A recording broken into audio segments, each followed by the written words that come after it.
কৃষির বিভিন্ন ক্ষেত্রে গুরুত্বপূর্ণ অবদান রাখায় মঙ্গলবার বিকেলে ঢাকার প্যান প্যাসিফিক সোনারগাঁও হোটেলের বলরুমে এক জাঁকজমকপূর্ণ আয়োজনের মধ্য দিয়ে অনুষ্ঠিত হল সিটি গ্রুপ প্রথম আলো কৃষি পুরস্কার ২০২৪।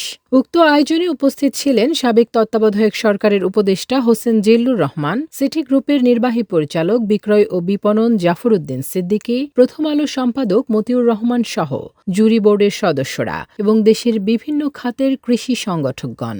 কৃষি আমাদের দেশের অন্যতম একটা স্তম্ভ, এটা বটে।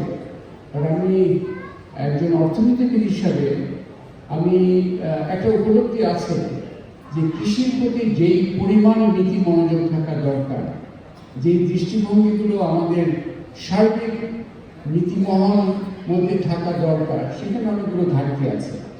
কৃষির গুরুত্ব নিয়ে আমরা যত সহজে অর্থনীতির কথা বললে কিছু কিছু খাতের চিন্তায় সামনে চলে আসে, কিন্তু কৃষির খাত যে সম্ভাবনা কতটুকু, একে তো ঐতিহাসিকভাবে এটা আমাদের একটা খুঁটি হিসাবে আছে।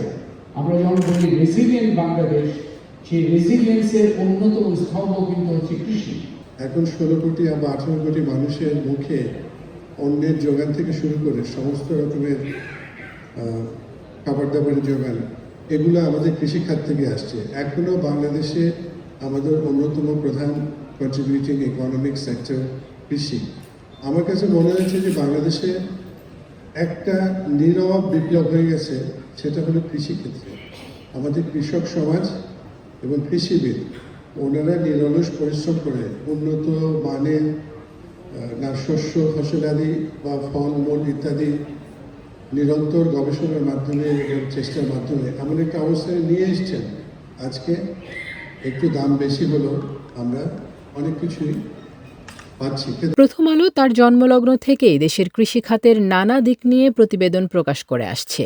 দেশের সফল কৃষক নতুন উদ্ভাবন, বিজ্ঞানের নতুন আবিষ্কার থেকে শুরু করে কৃষি খাতের ঝুঁকি ও সমস্যাগুলো তুলে আনছে। তারই ধারাবাহিকতায় এবারের এই আয়োজন। আমাদের উদ্দেশ্য হলো যে যেন আমরা কৃষিটাকে সামনে নিয়ে আসি। কৃষিবিদ, কৃষিজীবী, কৃষি প্রশাসন, কৃষি বিজ্ঞানী, কৃষি সবাইকে মিলিতভাবে যেন কৃষি খাতের প্রতি আমাদের নজর আমরা আরও বেশি দিই। এটা আমাদের দ্বিতীয়বারের আয়োজন। আমরা প্রায় 1600 আবেদন পেয়েছি, 1600 মনোনয়ন পেয়েছি, সেখান থেকে বাছাই করেছি। এবং এই মনোনয়নগুলো দেখার সময় আমরা দেখেছি যে বাংলাদেশের কৃষকরা এবং কৃষিতে যে তরুণরা, তারা কিন্তু নানান ধরনের কাজ করে। আপনি দেখেন যে সাইলেজ যে করলো, বা এই যে আমাদের যে রোজালা টি করলো, প্রত্যেকে কিন্তু নতুন কিছু করার চেষ্টা করতেছে। এবং সবসময় যে ধরেন আমি আমার মানে বলার সময় বলছি যে খোরাকি কৃষি থেকে আমরা প্রযুক্তি নির্ভর কিছুতে যাচ্ছি। খোরাকি কৃষি মানে কি, আগে আমরা কৃষি করতাম আমার খাওয়ার জন্য দরকার, এটা দরকার, সেখান থেকে বের হয়ে এটাকে প্রযুক্তিতে নিয়ে যাওয়া, এটাকে ব্যবসা হিসেবে চিন্তা করা, এই ডাইভার্সিফিকেশনগুলো কিন্তু এখন হচ্ছে। এখন আমাদের দরকার হচ্ছে এগুলোকে অনেক বেশি বেশি করে উৎসাহ দেওয়া, জানানো। দ্বিতীয়বারের মতো আয়োজিত সিটি গ্রুপ প্রথম আলো কৃষি পুরস্কারে মোট 1064টি আবেদনের মধ্যে থেকে 6টি ক্যাটাগরিতে 7 জন বিজয়ী এবং একজনকে আজীবন সম্মাননার জন্য চূড়ান্ত করা হয়। এবছর 6টি ক্যাটাগরিতে পুরস্কারপ্রাপ্ত ব্যক্তিরা হলেন: আজীবন সম্মাননা পেয়েছেন ড.এম.এ. রহিম। সেরা কৃষি উদ্ভাবন ক্যাটাগরিতে বিজয়ী হয়েছেন কাজী আশরাফুল হাসান। কৃষিতে সেরা নারী ক্যাটাগরিতে পুরস্কার পেয়েছেন প্রীতিলতা ত্রিপুরা ও মাসুমা আক্তার।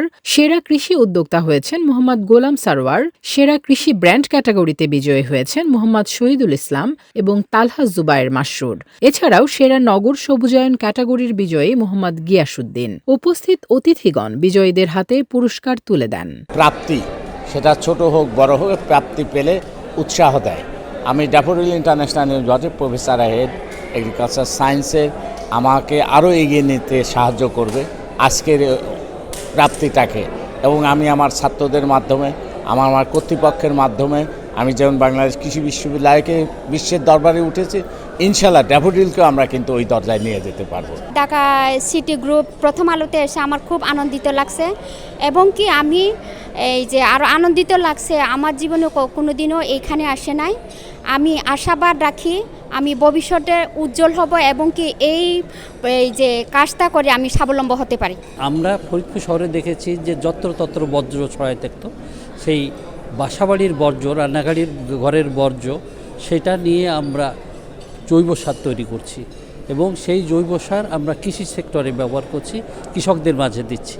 কৃষকরা এই সার নিয়ে তারা নানা রকম কৃষি পণ্য উৎপাদন করছে। সিটি গ্রুপ এবং প্রথম আলো কৃষি পুরস্কার পেলাম, সেটা আমি খুবই আনন্দিত।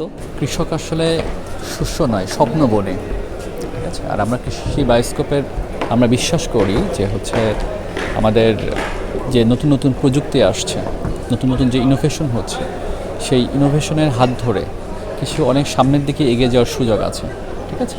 আমরা কৃষি বায়োস্কোপের পক্ষ থেকে আসলে কৃষির সেই টেকনোলজিগুলোই তুলে ধরি, হ্যাঁ, তাদের স্বপ্ন গাথাগুলোই তুলে ধরি, যেখানে সেই স্বপ্নের নায়ক হয় সত্যিকারের কৃষক। আজকে এই যে হোটেল সোনারগাঁর মতো জায়গাতে কৃষি নিয়ে পুরস্কার দিচ্ছে, ঠিক আছে। এটা আমার ব্যক্তিগত কোনো অ্যাচিভমেন্ট আমি এটা মনে করি না। আমি মনে করি এটা অপামর আমাদের কৃষকের একটা অ্যাচিভমেন্ট। এরকম একটা সম্মাননা আসলে আমার খুবই ভালো লাগতেছে, যা বলে বোঝানোর মতো না। আমি মনে করি যারা পরিশ্রম করে তারা ইনশাল্লাহ এক সময় তার ভালো ফলাফল পায়। আর আমি প্রথম আলো সিটি গ্রুপকে ধন্যবাদ দিতে চাই, যাদের জন্য আজকে আসলে ওনারা আমাকে যোগ্য মনে করে এরকম একটা পুরস্কার দিয়েছে। আমি তার জন্য ওদের কাছে অনেক অনেক কৃতজ্ঞ। আমি আসলে এই মাঠ পর্যায় থেকে সম্মাননা পেয়ে আমার কাছে খুবই ভালো লাগলো। বিশেষ করে প্রথম আলোকে আমি বিশেষ অসংখ্য ধন্যবাদ। আর এটা আমি শুরু করি, যেটা হলো আমাদের এখানে কিন্তু ওষুধি গ্রামে বিভিন্ন প্রোডাক্ট হয়, অশ্বগন্ধা, বাসক, তুলসী, কালো মেঘ, বিভিন্ন প্রজাতি। আমার দৃষ্টিকোণ থেকে আসলে যে আমরা আসলে উৎপাদন থেকে একবারে বাজারজাত পর্যন্ত কোন প্রোডাক্টটা করা যায়, এটা বেছে নিয়ে আমি রুজালাটা বেছে নিয়েছি। খোরাকি কৃষি থেকে প্রযুক্তি কৃষির দিকে যাত্রা করেছে বাংলাদেশ। তারুণ্যের এই শক্তিকে অনুপ্রাণিত করতেই প্রতিবছর কৃষি পুরস্কার আয়োজনের মাধ্যমে কৃষক, উদ্যোক্তা ও কৃষি বিজ্ঞানীদের উৎসাহিত করা হবে, এমনটাই জানিয়েছেন আয়োজকরা।